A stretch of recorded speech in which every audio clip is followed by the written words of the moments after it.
desafio principal é a caixa de som, a mesa de som, né? Já ia começar a campanha para a caixa de som, mas não é possível por causa da emergência das cadeiras. Então nós vamos honrar o bispo Camilo, né, a bispa Zilda, que nos emprestou essas cadeiras, né? Nós sabemos que nós começamos aqui pela fé. Ninguém tinha dinheiro, mas o Senhor disse: vai que eu vou te mostrar o lugar, e assim foi. Então todos que estão aqui são participantes de uma forma ou outra para o crescimento e de como a nossa igreja está hoje. Eu louvo a Deus pela vida de cada um de vocês, né? Então, agora o nosso desafio é contribuir para a compra das cadeiras e depois a gente vai sonhar com a caixa de som e a mesa de som, amém? Feche seus olhos, vamos orar mais um pouquinho.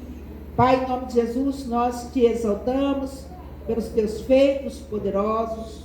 Senhor, nós expressamos a nossa adoração, o nosso amor ao único que é digno, Senhor. Nós prostramos agora na tua presença, porque o Senhor é o nosso Criador, é o nosso Deus. O Senhor é quem nós confiamos. Nós somos ovelhas dos teus pastos, nós somos ovelhas nas suas mãos, Senhor. Agora então, Senhor, nós silenciamos todo o nosso ser. Nós nos rendemos a ti, ó Pai, para que a nossa alma espere somente em ti, Jesus. É do Senhor que vem a salvação, e por isso na tua palavra diz que o Senhor é a nossa rocha firme, o Senhor é a nossa defesa, o Senhor é em quem nós temos esperado. Pai, inclina agora os teus ouvidos, Senhor, para ouvir o nosso clamor. Confessamos, Pai, os nossos pecados, pedimos perdão, sonda-nos, a Deus, sonda-nos, Senhor. O Senhor nos conhece. Se há algo em nós que não te agrada, Pai, lança fora agora, mas nos conduza, Senhor, no caminho reto. Senhor, ensina-nos, Senhor, a te servir com fidelidade, com amor, em nome de Jesus. Amém? Glória a Deus. Meu tema hoje é céu aberto. Na sexta-feira nós falamos sobre encontrar paz no meio da tempestade, e agora nós vamos falar sobre céus abertos. Abra sua Bíblia aí em Atos. Vamos em Atos. A minha pregação em si, ela está baseada em Atos capítulo 6, sobre a vida de Estevão. Mas antes eu quero voltar aqui um pouquinho atrás, em Atos 5, né? A Bíblia narra aí o que nós vivemos hoje. É muito parecido com aquele tempo. Eram tempos de dores, e nós voltamos agora a viver o princípio das dores, sofrimento. Nós estamos vendo um tempo de apostasia. Aqui vai falar de um tempo onde havia uma escuridão. Naquele tempo o povo não queria receber a luz do mundo, que era Cristo. E hoje nós também vivemos nesse tempo mais tenebroso, né? E aquilo ali tudo era inevitável, porque havia um pecado no meio do povo. O povo não queria ouvir falar da palavra Jesus, não queria ouvir falar de pregação, o povo não queria se arrepender, né? Então, como eu preguei aqui na sexta sobre a tempestade, ela vai vir na vida de todos nós, né? Mas nós vamos aprender a caminhar sobre as águas, amém? Amém. Vamos então aprender aqui também que nas dores existe uma grande oportunidade de nós amadurecermos espiritualmente. O posicionamento do cristão, ele aparece na hora das guerras, nas horas da dificuldade. E entendendo que a resposta do sofrimento, ela vem da palavra de Deus, né? A sua atitude vai abrir o céu sobre sua vida. Na hora da luta, da guerra, quando você está olhando para o problema, você vai sofrer. Quando você olha para o alto, para o céu aberto, aí você consegue a resposta do Senhor, amém? Então, só para contextualizar, vamos aqui, Atos capítulo 5, né? Aqui o Senhor vai trazer um grande livramento, amém?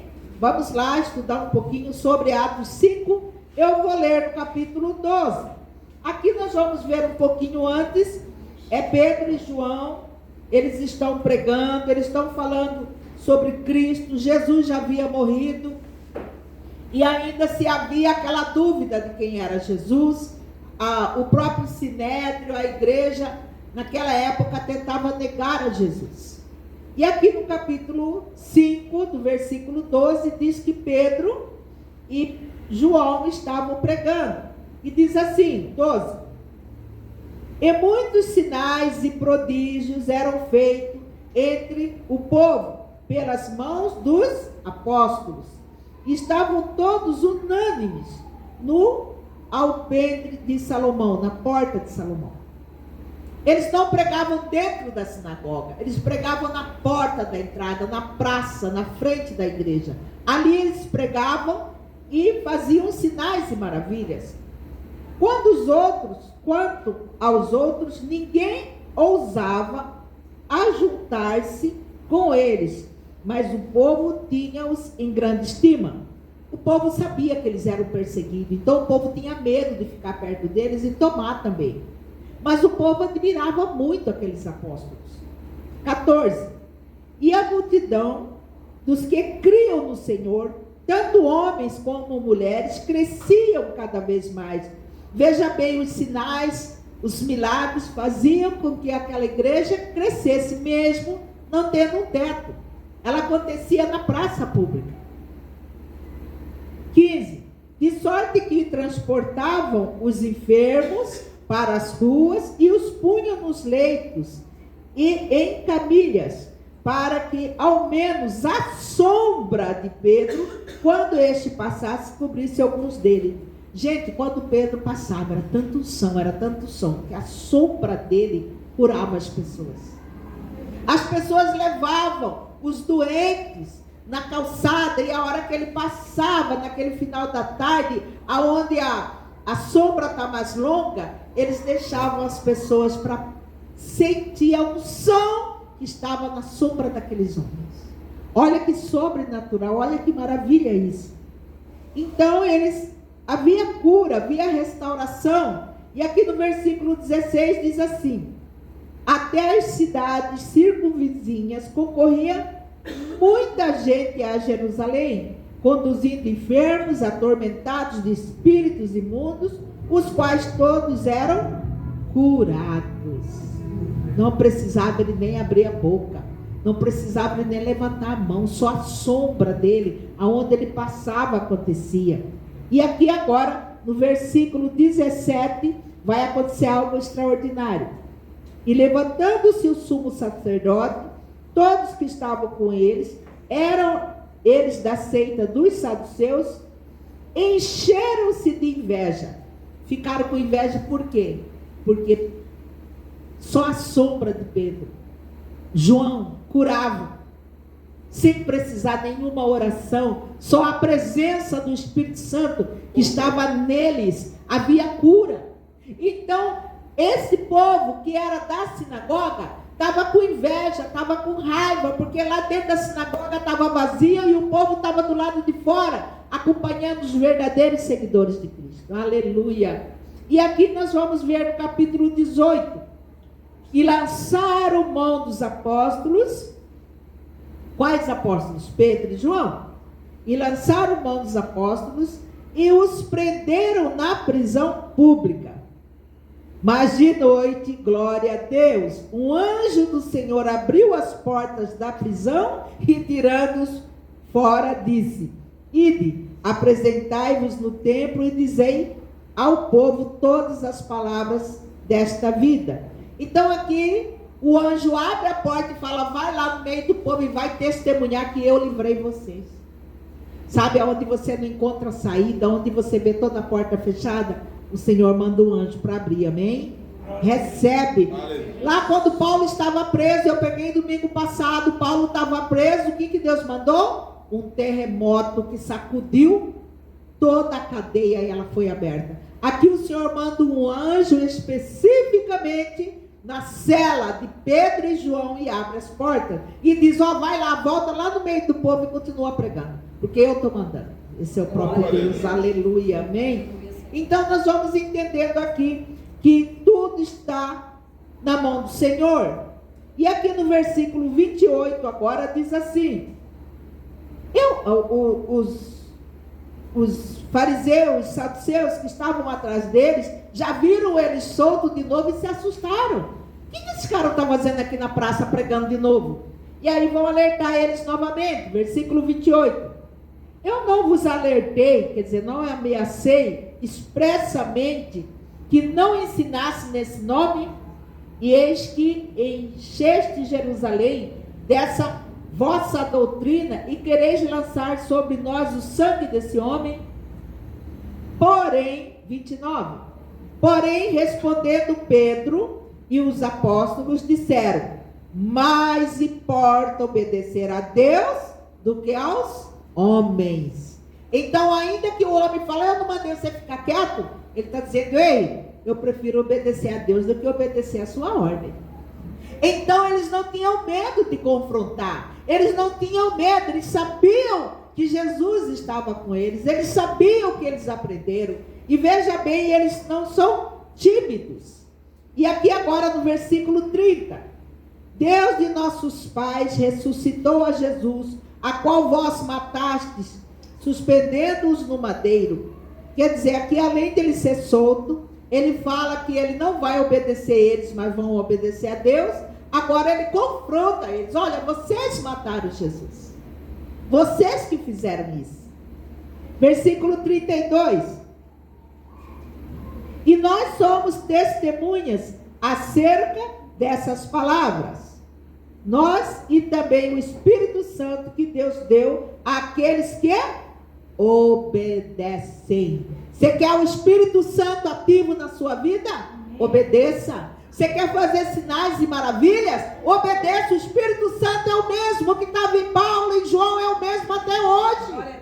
Então levanta a mão, se tem demônio, expulsa, se tem doença, manda embora. O Espírito Santo, ele é ativo naqueles que obedecem. Aleluia, glória a Deus. E aqui então nós vamos ver toda essa situação. Nós sabemos que Deus é o nosso refúgio, a nossa fortaleza, é Ele que nos traz livramento, é Ele que nos traz restauração. Então nós precisamos começar a entender que cada luta, cada guerra que nós temos é uma capacitação do Senhor. Aqueles homens, eles não viveram um evangelho simples, acomodados, eles eram confrontados todos os dias. Hoje a primeira luta a gente já fica abatido. E nós precisamos começar a entender isso.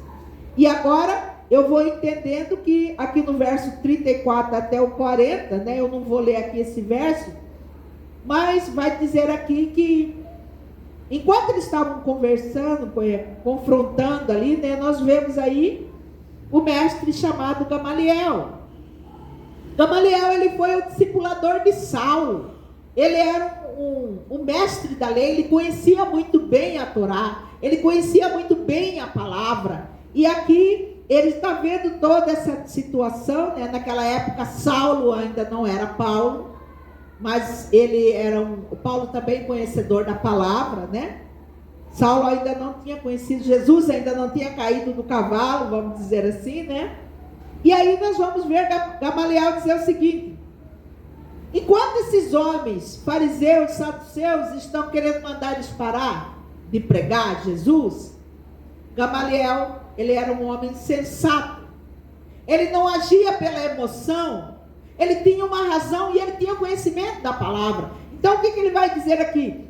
Não façam nada contra esses homens, deixe-os ir, porque se for coisa de homens, não sobreviverá, mas se vem de Deus, vocês não poderão destruir. Glória a Deus.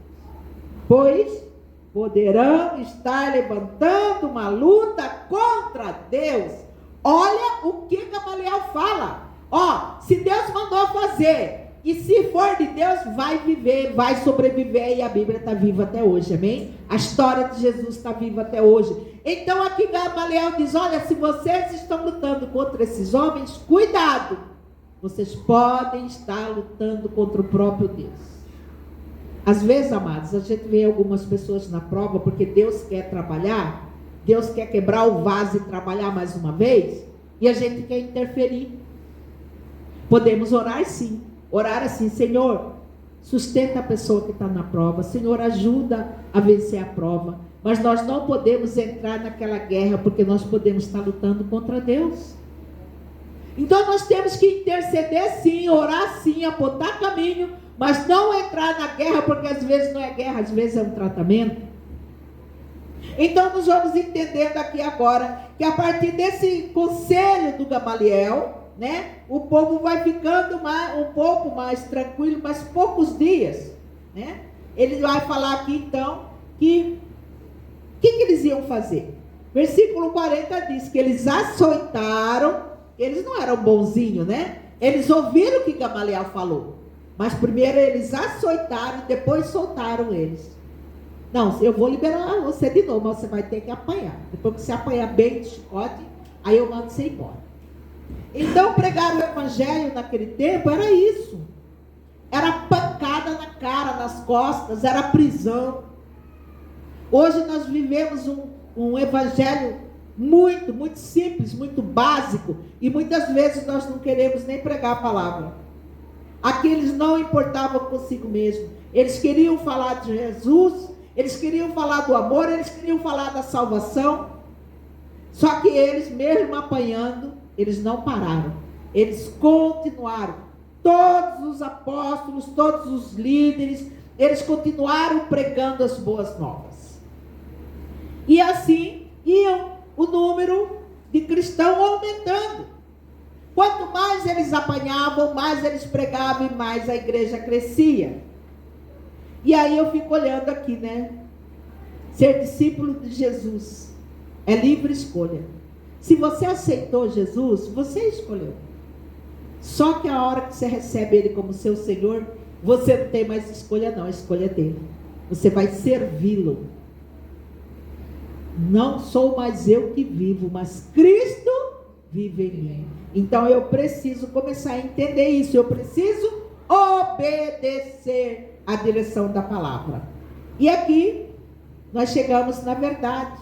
Porque quando eu conheço Jesus, eu conheço a verdade, e a verdade me liberta da religiosidade. Aqueles homens eram religiosos. Eles estavam mais preocupados com o templo, com a situação, do que com a própria palavra. Aleluia. E assim ia crescendo todo aquele povo, né? E agora sim, vamos no capítulo 6. Eu vou ler do 3 ao 7. A comunidade cristã crescia. E foi necessário, nesse tempo, levantar pessoas para ajudar na pregação, porque só os apóstolos já não estavam conseguindo. Então nós vamos agora no capítulo 6, eu vou ler do 3 ao 7. Atos, capítulo 6, versículo 3. Escolhei, pois, irmãos, dentre vós, 7 varões de boa reputação, cheios do Espírito Santo e de sabedoria, ao quais continuamos sobre este importante negócio. Mas nós perseveraremos na oração, no ministério da palavra. E a este parecer contentou a toda a multidão. E elegeram Estevão, diga Estevão, homem cheio de fé e do Espírito Santo. E Filipe, e Prócoro, e Nicador, e Timão, e Pármenas, e Nicolau, prosélitos da Antioquia. Então nós vamos ver aqui que houve uma escolha. E aqui no versículo 7 diz: e crescia a palavra de Deus entre o número de discípulos, e grande parte dos sacerdotes obedeciam à fé. Veja bem, então aqui houve uma instituição de diáconos, que devido ao crescimento da igreja, eles começam também a trabalhar, eles começam a pregar, eles começam a fazer o acolhimento da igreja. E entre esses diáconos, há esse jovem, chamado Estevão. E aqui agora no versículo 8, eu vou ler do 8 ao 10. Estevão, cheio de fé e de poder, fazia prodígios e grandes sinais entre o povo. E levantaram-se alguns que eram da sinagoga, chamado de libertos, e dos sirineus, e dos alexandrinos, e dos que eram da Cilícia e da Ásia, e disputavam com Estevão, lá vem de novo a inveja, o ciúme. A mesma coisa que eles fizeram com Pedro e com João, agora estão fazendo com Estevão. E aqui é interessante que a palavra do versículo 10 diz que não podiam resistir à sabedoria e ao Espírito que falava juntamente com... Você encostou aí atrás, irmã? Isso, por isso que escureceu. Então eles falavam com o Espírito Santo usava esses homens. Então veja bem aqui no versículo 10, Estevão está tão cheio do Espírito Santo, tão cheio da graça, ele prega a palavra a ponto de que essas pessoas não conseguissem resistir. Ele entrega tudo que o Senhor entrega a ele, e isso começa a incomodar muito o Sinédrio. E começam a tecer laços, mentiras, para calar o jovem pregador. Muitas vezes, amados, na hora que nós estamos com a mão no arado, vai levantar línguas mentirosas para tentar nos parar. Veja bem, mas você é cheio do Espírito Santo, então não tenha medo da fofoca, da conversa fiada, não tenha medo da inveja. Olha somente para o alto, olha somente para o céu que está aberto sobre sua vida, amém? E aqui a gente vai entendendo agora que Estevão, ele está cheio do Espírito Santo, mas o povo que está ouvindo está cheio da inveja. Começam a tecer mentira. Versículo 11 ao 13, vamos lá. Capítulo 6 de Atos, versículo 11. Então subornaram os homens para que dissessem: ouvimos proferir palavras de blasfêmia contra Moisés e contra Deus. Eles pagam pessoas para mentir a respeito de Estevão. Versículo 12. E excitaram o povo, os anciões, os escribas, e investindo contra ele, o arrebataram e o levaram ao conselho. Apresentaram falsas testemunhas que diziam: este homem não cessa de proferir palavras de blasfêmia contra este santo lugar e contra a lei. Subornaram pessoas para acusar injustamente. Nós cristãos, sempre a gente vai ver alguém que vai nos acusar injustamente. Você não precisa se defender, porque quem te defende é o justo juiz, amém? Então continua olhando para o céu aberto. Não olha a circunstância. Lembra sexta-feira? Não olha a tempestade, não olha a circunstância, ainda que venham palavras mentirosas sobre a sua vida, sobre o seu caráter, sobre o seu chamado. Entenda, Deus sabe quem você é. O Espírito Santo habita em você, e o Espírito Santo te chamou com uma proposta, com um propósito. Então nós não devemos olhar a circunstância. Se estão falando mal de nós, amém, estamos acertando o alvo. Estão reclamando de nós, amém, estamos fazendo certo. Porque árvore que não dá fruto não toma pedrada. Você já viu o pé de mangueira como que é quando está com manga? Principalmente madura. É só pedrada, paulada. Então se eu estou dando fruto, não tem como. E aqui eles tentam subornar. E quantas vezes o inimigo também entra na nossa mente, entra no nosso meio. O inimigo tenta criar brigas, desavenças, cochicho. Para quê? Para parar a obra. Para a gente desanimar. Aí muitas vezes a gente começa a pular de igreja em igreja, mas é interessante que a estratégia do inimigo é a mesma. Qual igreja que não tem fofoca, que não tem cochicho? Qual igreja que não tem briga? Mas por quê? Porque eu estou olhando a circunstância, eu não estou olhando o céu aberto que está sobre mim. Quando eu começo a olhar para cima e parar de olhar a circunstância, eu começo a romper. Não importa se eu estou doente, não importa se eu estou cansada, não importa se eu estou desempregado, não importa se eu estou com dinheiro ou sem. O que me importa é o meu Jesus, amém? É isso que eu tenho que falar. Eu preciso começar a pregar Jesus às pessoas. Os tempos são maus, Jesus está voltando, e se nós começarmos a brincar agora, talvez o Senhor possa nos encontrar e nos dizer: aparta de mim que eu não vos conheço. Porque nós não obedecemos, nós não fazemos a obra e depois nós queremos a vitória. Quantas vezes nós somos criticados, acusados, feridos por causa do nome de Jesus? Estamos trabalhando, servindo a igreja. E é isso que importa. Ter gás para pregar o evangelho. Testemunhar o amor de Jesus. Versículo 15 agora, olha só. Então todos os que estavam assentados no conselho, fixando os olhos nele, viram o seu rosto como de um anjo.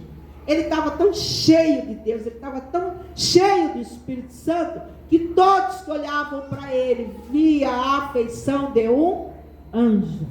Glória a Deus.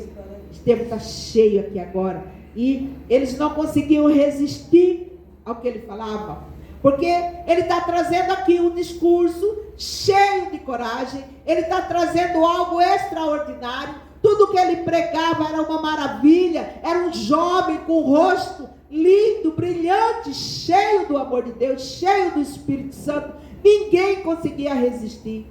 Eu quero imaginar aqueles mestres antigos da sinagoga, cheio de preconceito, só olhando a Torá, não estavam olhando que Jesus tinha vindo e o que tinha acontecido, e eles queriam ter razão, e eles veem agora um jovem, e eles tentam debater com aquele jovem, mas o jovem está tão cheio de Deus, ele está tão cheio do Espírito Santo, que aqueles homens não conseguiram calar ele. Aleluia! Olha só que coisa mais linda. E é interessante que nós estamos falando do primeiro mártir da igreja. Era um jovem, tinha uma vida inteira pela frente. E olha o que vai acontecer aqui. Sinais e maravilhas entre o povo ele fazia. Os homens do Sinédrio que haviam discutido com Estevão não conseguiram se opor à sabedoria e ao argumento dele. Não conseguiram silenciá-lo.